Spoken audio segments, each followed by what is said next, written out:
Hello बच्चों, आप सभी का स्वागत है मेरे इस लैंटर्न एकेडमी प्लेटफॉर्म पे। तो बेसिकली इस वीडियो में डिस्कस करूंगा जो एनसीईआरटी का केमिस्ट्री पार्ट 1 का चैप्टर 3 है, classification of elements and periodicity in properties. ये चैप्टर के बारे में डिस्कस करूंगा। जो फर्स्ट चैप्टर है और सेकंड चैप्टर है उसके रिस्पेक्ट में वीडियो लेसन मैंने पहले ही बना दिया, उसका लिंक अपने डिस्क्रिप्शन बॉक्स में दे दूंगा, वहाँ से जाकर आप लोग उसको देख सकते हो। तो मेजर जो कंटेंट है इसमें डिस्कस करने के लिए ये सारे टॉपिक्स हैं जो वन बाय वन डिस्कस करूंगा। जो पहला टॉपिक है, why do we need to classify elements. Then historical development of classification of elements, in that क्या है, डॉवनियस लॉ ऑफ ट्रेड्स ये डिस्कस करेंगे, Newlands law of octaves discuss करेंगे, Mendeleev's periodic table discuss करेंगे। Then modern periodic table and present form of periodic table. जो modern periodic table develop हुआ वो कैसे डेवलप हुआ है, उस वो किस प्रिंसिपल पर बेस्ड है, ये सारी चीज़ें मैं डिटेल्स में डिस्कस करूँगा। अभी क्या है, IPSC nomenclature of the elements with the atomic number greater than 100। तो अभी जो मॉडर्न पीरियोडिक टेबल है उसमें जो 100 नंबर से ऊपर जो पीरियोडिक एलिमेंट्स है उनका नॉमेनक्लेचर आईपीएससी के अकॉर्डिंग कैसे करते हैं वो भी डिटेल्स में डिस्कस करेंगे। फिर आता है electronic configuration of elements and periodic table. तो जो एलिमेंट्स है उनका क्या नाम है, इलेक्ट्रॉनिक कॉन्फ़िगरेशन करना है, और पीरियोडिक टेबल में कैसे S P D F group different groups में उसको मतलब बेसिकली लोकेट करते हैं, वो चीज़ें हम लोग डिस्कस करेंगे। Then periodic trends in properties of elements, तो उसके रिस्पेक्ट में हम डिस्कस करेंगे। एटॉमिक रेडियस क्या होता है, कैसे वेरी करता है, metallic radius, ionic radius, van der Waals radius, ionization enthalpy, electron gain enthalpy, electronegativity, ये सारे टॉपिक्स हम डिस्कस करेंगे। तो सबसे पहला टॉपिक जो हमारे यहाँ पर आप देखोगे, why do we need to classify elements. तो आप ऐसे समझो कि जैसे हमारे पास बहुत सारे एलिमेंट्स हैं, उनके इंडिविजुअल प्रॉपर्टीज़ के बारे में बहुत बहुत डिफिकल्ट होता है। तो क्या होता है, ऐसे हमारे उस टाइम पे क्या हुआ, आप देखोगे 1800 में क्या था, ओनली 31 एलिमेंट्स थे जो हमको पता थे। बाय 1865 क्या हुआ, ये जो नंबर है मोर देन डबल हो गया, वो क्या 63 एलिमेंट्स हो गया। At present 114 elements are there. तो क्या था, जैसे टाइम के साथ क्या था, एलिमेंट्स का डिस्कवरी होता गया, तो उसके प्रॉपर्टीज़ के बारे में, इंडिविजुअल प्रॉपर्टी के एलिमेंट के बारे में डिस्कस करना बहुत डिफिकल्ट था। तो उन्होंने क्या किया, धीरे धीरे इसको क्लासीफाई किया ताकि एज ए ग्रुप प्रॉपर्टीज़ हम लोग डिस्कस कर सकें।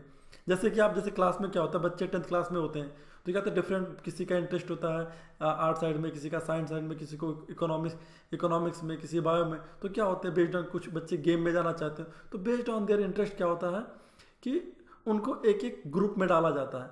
अभी बट हर एक बच्चे का इंडिविजुअल प्रॉपर्टी थोड़ा अलग ही रहेगा, बट कुछ similarity based on the some similarity उनको एक पर्टिकुलर वर्ग में रखा जाता।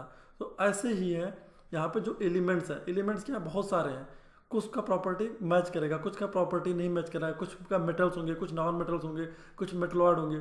तो वो चीज़ को मतलब कैसे अच्छे ढंग से पढ़ा जाए और उसके बारे में स्टडी किया जा सके, उसके प्रॉपर्टीज़ केमिकल और फिजिकल प्रॉपर्टीज़ के बारे में पढ़ा जा सके, इसलिए ज़रूरत पड़ी क्या कि क्लासिफिकेशन ऑफ एलिमेंट्स को क्लासीफाई किया जाए। करेक्ट। तो पहला नंबर क्या कह सकते हैं कि नंबर ऑफ एलिमेंट्स बहुत ज़्यादा थे उस टाइम पे, और उनको इंडिविजुअल प्रॉपर्टीज़ के बारे में पढ़ना, उनके फिजिकल केमिकल प्रॉपर्टीज़ के पढ़ना में बहुत डिफिकल्ट था, इसलिए क्या किया गया कि उसको क्लासीफाई करना स्टार्ट कर दिया गया। करेक्ट। सो आप यहाँ पढ़ भी सकते हो, मैंने प्रेजेंटेशन में लिख रखा है। So due to discovery of different elements it was difficult to study individually the chemistry of all these elements and their compounds individually. पहला नंबर तो ये भी है, कंपाउंड्स मैंने नहीं बताया था, क्या पहला नंबर एलिमेंट्स के बारे में पढ़ो, फिर उसके कंपाउंड के बारे में। एक आपको पता, एक कंपाउंड, ऑक्सीजन कितने सारे कंपाउंड बनाता है आप देखोगे, नाइट्रोजन कितने सारे कंपाउंड बनाता है, सल्फर कितने सारे बनाता है, अलग अलग कंपाउंड्स की डिफरेंट, मतलब कार्बन के कितने सारे, मतलब आप सोचो, अब कार्बन का आप देखो, पेट्रोलियम अगर ऐसे प्रोडक्ट ले लो उसमें देखोगे आपको methane, ethane, propane, butane, alkane, मतलब कितने सारे होते हैं, बेंजीन, उनके इतने कार्बन के इतने सारे कंपाउंड्स हैं जिनको इंडिविजुअल पढ़ना बहुत डिफिकल्ट है। करेक्ट। और ये तो एक एलिमेंट हो गया, ऐसे सोचो आप कितने सारे एलिमेंट जिनका इंडिविजुअली पढ़ना बहुत डिफिकल्ट है, इसलिए उनको क्लासीफाई करना स्टार्ट किया गया। Second, so there was the need to find some pattern in the properties of different elements so that they can be group based on their properties. तो इसीलिए जो एलिमेंट्स थे उनको स्टडी किया गया, डिफरेंट साइंटिस्ट है, उन्होंने डिफरेंट मेथड, पहले एटॉमिक वेट का रूल लिया गया कि एटॉमिक वेट के हिसाब से उसको अरेंज किया गया, फिर उनके प्रॉपर्टीज़ को मैच किया गया, बाद में न्यूलैंड्स लॉ ऑफ ऑक्टेव्स उन्होंने भी उसको स्टडी किया, डॉबनियस आया उन्होंने स्टडी किया। देन मॉडर्न पीरियोडिक टेबल आता है, उसने बोला नहीं ये सब एटॉमिक जो वेट के ऊपर प्रॉपर्टीज क्लासिफिकेशन किया गया वो गलत है, बेसिकली एटॉमिक नंबर पे होना चाहिए। तो इन सब का जो डिटेल्स है मैं डिस्कस करूंगा। So let's come back to,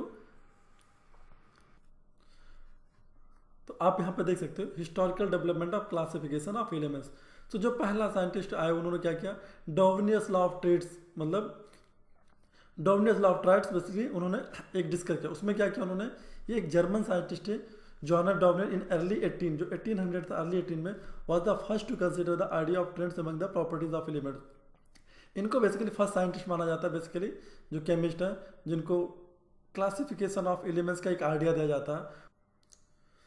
तो डॉर्विनियस में क्या किया, by 1829 he gave his law of triads in which group of 3 elements possessing similar characteristic. उन्होंने ग्रुप ऑफ 3 एलिमेंट ऐसे बनाया, इसी देखो आप यहाँ पर देख सकते हो, लिथियम सोडियम पोटेशियम एक ग्रुप बनाया, फिर यहाँ कैल्शियम स्ट्रोंशियम एंड बेरियम का एक ग्रुप बनाया, देन यहाँ क्लोरीन ब्रोमीन और आयोडीन का एक ग्रुप बनाया।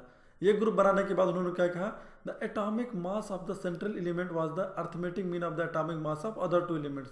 तो उन्होंने बोला कि जो सेंट्रल एलिमेंट है इसका जो एटॉमिक मास है, जो बाकी 2 एलिमेंट है ये और ये, जैसे सोडियम का जो एटॉमिक मास है वो क्या है, लिथियम और पोटेशियम के दोनों का एटॉमिक मास सम किया जाए डिवाइड बाय 2 कर दिया, मतलब अर्थमेटिक मीन लिया जाए, तो बेसिकली ये जो सेंट्रल एलिमेंट है उसका एटॉमिक मास आएगा। तो उन्होंने क्या किया, जिस जिस ग्रुप में ऐसा फॉलो होता है वो क्या है, ऑलमोस्ट सिमिलर कैरेक्टरिस्टिक पॉजेस करते हैं। क्या होता है, सिमिलर कैरेक्टरिस्टिक्स उनको बोला गया होता है। ऐसे आप यहाँ पे देख सकते हो सोडियम का एटॉमिक मास कितना है, आप देखो सोडियम का एटॉमिक मास निकालने के लिए क्या किया उन्होंने, लिथियम का कितना 7 प्लस पोटेशियम का कितना दिया, तो 39, अर्थमेटिक मीन डिवाइड बाय 2, तो ये कितना आ गया 46 डिवाइड बाय 2 तो कितना आ गया 23। तो बेसिकली यही उन्होंने किया, यहाँ पे 23 आया। तो उन्होंने क्या, ग्रुप ऑफ एलिमेंट्स लिया, 3 ग्रुप का एक एलिमेंट बनाया, उसने बोला जिस जिसमें ये पैटर्न फॉलो होता है वो क्या है, ऑलमोस्ट सिमिलर प्रॉपर्टीज शो करते हैं। तो यही हुआ, स्ट्रोंशियम में ऑलमोस्ट मैच कर रहा था, कैल्शियम और बेरियम का अर्थमेटिक में निकालो तो ऑलमोस्ट मैच करता है। सिमिलरली ब्रोमीन का भी जो एटॉमिक मास वो इक्वल टू क्या है, arithmetic mean of chlorine iodine, और एक्चुअल में इनके प्रॉपर्टीज मैच भी करते हैं। तो इस हिसाब से इन्होंने एक क्लासिफिकेशन दिया। बट इनका ड्रॉबैक क्या था, जितने भी एलिमेंट उस टाइम में डिस्कवर थे सब ग्रुप में ऐसा फॉलो नहीं हो रहा था, एक लिमिटेड ग्रुप में फॉलो हो रहा था।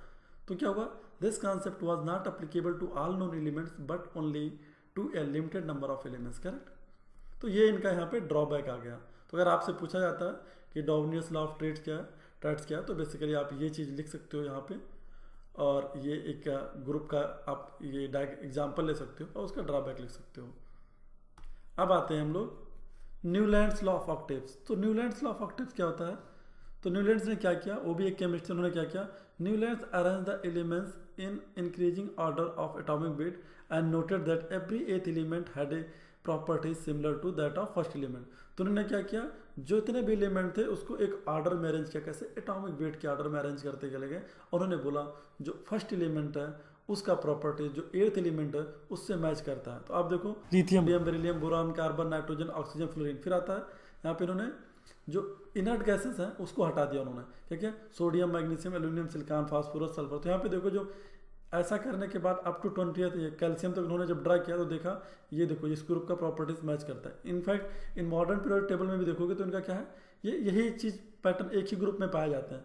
तो ऐसा उन्होंने ये दिया, और कई हद तक जो इसके प्रॉपर्टीज से मैच करते थे तो इसको थोड़े टाइम तक के लिए एक्सेप्ट किया गया। बट इनका ड्रॉबैक क्या था, Newlands law of octave seem to be true only for elements up to calcium and failed for heavier. तो जो कैल्शियम है यहाँ तक ही केवल इनका वैलिड हुआ, जैसे ही आप हायर साइड में एटॉमिक नंबर्स के लिए जाते हो, आप हैबियस जो एलिमेंट्स हैं उनके लिए जाते हो तो ये फेल हो जाता था। Although his idea was not widely accepted at that time for his work but later he was awarded by Davy medal in 1887 by Royal Society of London. Starting में इनके इस कॉन्सेप्ट को नहीं एक्सेप्ट किया गया, बट बाद में award किया गया। एटलीस्ट इन्होंने एक पैटर्न तो पाया, सबसे पहले इसे डॉर्विनियस ट्रेड्स बनाया, एक शुरुआत तो किया गया। सिमिलरली न्यूलैंड्स ने भी एफर्ट डाला और ये चीज़ निकाला। फिर बाद में आते हैं आपके मेंडलीव्स पीरियोडिक टेबल। तो मेंडलीव्स पीरियोडिक टेबल में क्या था कि, तो मेंडलीव्स पीरियोडिक टेबल में क्या था, the properties of elements are periodic function of their atomic weight. Mendeleev ने कह दिया जो एलिमेंट्स का जो पीरियोडिक मतलब जो एलिमेंट्स का पीरियोडिक फंक्शन है वो ऑफ देयर एटॉमिक वेट है। सो मेंडलीव ने क्या किया, उस टाइम तक 63 नॉन 63 एलिमेंट्स था।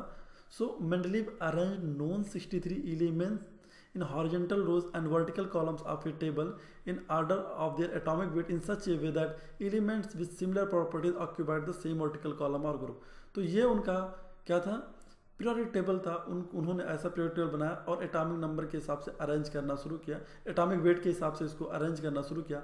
अरेंज करने के बाद उन्होंने जिस जिसका प्रॉपर्टीज मैच करता था उसको एक ग्रुप में रखते चले गए based on there atomic wait. अब बाद में प्रॉब्लम क्या है, यहाँ पे इनका ड्रॉबैक क्या था, some of the elements did not fit with this scheme of classification if the order of atomic weight was strictly followed. तो क्या किया उन्होंने, एक रूल तो बनाया कि जो आपका एलिमेंट्स है वो पीरियोडिक फंक्शन करता है एक पर्टिकुलर, इफ अगर आप उसको एटॉमिक वेट के हिसाब से अरेंज करो। वो अरेंज करने के बाद क्या हुआ, कई सारे एलिमेंट्स ऐसे थे जो प्रोसेस नहीं करते थे इस रूल को, फिर भी उन्होंने उस चीज़ को इग्नोर करके एक पर्टिकुलर लोकेशन पे उसके प्रॉपर्टीज जहाँ मैच करते हैं वहाँ पे रख दिया और बोला कि इसका जो एटॉमिक मास जो कैलकुलेशन हो सकता है गलत हो। तो उस बेसिस पे उन्होंने ये पीरियोडिक टेबल बना लिया। तो बाद में इनका ड्रॉबैक क्या है, ड्रॉबैक ही है इनका, some of the elements did not fit with this his classification of elements if order of atomic weight was strictly followed. So he was unable to locate hydrogen in the periodic table, और hydrogen को भी वो locate नहीं कर पाए उस time पे जो नॉन एलिमेंट था। देन लेटर ऑन क्या हुआ, isotopes of elements were found which violated Mendeleev's periodic law. अब बाद में क्या आइसोटोप्स बन गए, एक एलिमेंट के सेम ही अलग अलग आइसोटोप्स बन गए। तो क्या है कि आप उसको कैसे अरेंज करोगे, तो वो चीज़ जो प्रॉब्लम आया बाद में इनके इस लॉ को भी, मतलब एक आइसोटोप्स हो गया तो आइसोटोप्स का क्या होता है, आपका एटॉमिक नंबर क्या होता है, सेम होता है और आपका एटॉमिक वेट डिफरेंट होता है। तो उस चक्कर में क्या हुआ, एटॉमिक वेट डिफरेंट होगा तो एक पैटर्न फॉलो करेगा कि पहले उसका पहला आइसोटोप आना चाहिए, दूसरा आना चाहिए, तीसरा आना चाहिए। तो वो क्या हुआ, बेसिकली वो चीज़ उन्होंने उस चीज़ को वो सोच नहीं पाए और बेसिकली आइसोटोप्स बाद में भी डिस्कवर किए गए। तो जब बाद में डिस्कवर किए गए तो इस चीज़ को वो चीज़ वायलेट किया। एक्चुअली क्या आइसोटोप्स बाद में फॉर्म हुआ, तो आइसोटोप्स जब बाद में फॉर्म हुआ तो जो हम मेंडलीव्स के जो लॉ को है हम ट्राई किए कि वैलिडेट करने को, तो एक्चुअली इन्होंने जो एलिमेंट्स के प्रॉपर्टीज़ है based on there atomic wait के फंक्शन के हिसाब से उन्होंने बोला था, वो चीज़ आइसोटोप्स डिस्कवर करने के बाद फॉलो नहीं हो रहा था। तो ये भी एक ड्रॉबैक था। मेंडलीव्स का जो पीरियोडिक टेबल है क्या है कि मैं डिटेल्स में एक अलग से वीडियो बनाऊंगा, उसके बारे में डिटेल्स में कौन कौन सा एलिमेंट एक्चुअली में कैसे वायलेट करता है उस चीज़ को डिटेल्स में आपको बताऊंगा। सो एज ऑफ नाउ मैं इस वीडियो को समाप्त करता हूँ। नेक्स्ट चैप्टर में मेंडलीव्स पीरियोडिक टेबल के बारे में डिटेल्स में बताऊंगा। सेकेंड आफ्टर दैट जो मॉडर्न पीरियोडिक टेबल है उसका डेवलपमेंट कैसे हुआ, कैसे उसके एलिमेंट्स पीरियोडिक टेबल में फिट हुए, उन सब के बारे में डिटेल्स में बताऊँगा। ओके और बाद में nomenclature of elements with atomic number above 100 ये भी आपको एक्सप्लेन करेंगे, करेक्ट। फिर इलेक्ट्रॉनिक कॉन्फ़िगरेशन कैसे होता है, एसपीडीएफ ब्लॉक्स जो एलिमेंट आपके यहाँ पर बन रहे हैं आप देखोगे एसपीडीएफ एलिमेंट्स, एसपीडीएफ ब्लॉक्स के वो कैसे लोकेट होते हैं, किस बेसिस पे एसपीडीएफ ग्रुप बनाया गया, ये भी मैं अपने नेक्स्ट वीडियो में डिटेल्स में बताऊँगा। So guys that's all for today. So thank you so much. अगर बच्चों आपको कुछ डाउट है आप तो कमेंट बॉक्स में कमेंट कर सकते हो। अगर आपको कुछ फीडबैक देना है इम्प्रूवमेंट, फर्दर इम्प्रूवमेंट के लिए वो भी आप कमेंट कर सकते हो। Will try to improve on continuous basis. So guys thank you so much.